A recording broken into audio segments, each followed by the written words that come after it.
Situacija. Zove vas kum Radovan iz Pančeva. Dolazim za 15 minuta. Kuku! Gde je baš sad našao da dođe kad nemam ništa u kući. Da celo Pančevo priča kako sam loša domaćica. Bez brige. Ja imam brz kolač za vas. I on se pravi ovako. Zamotamo blandu u vlažnoj krpi i ostavimo kako bi omekšala. A zatim umutimo jedno jaje sa 100 grama šećera.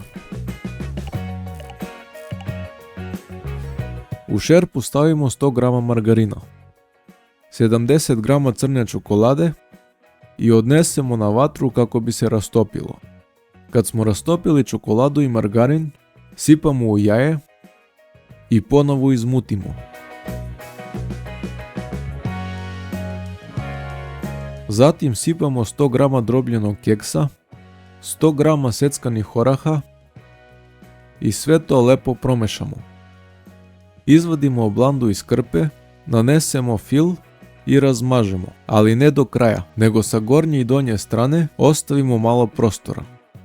Kad smo razmazali, pažljivo je zamotamo i ostavimo u frižider da se stegne.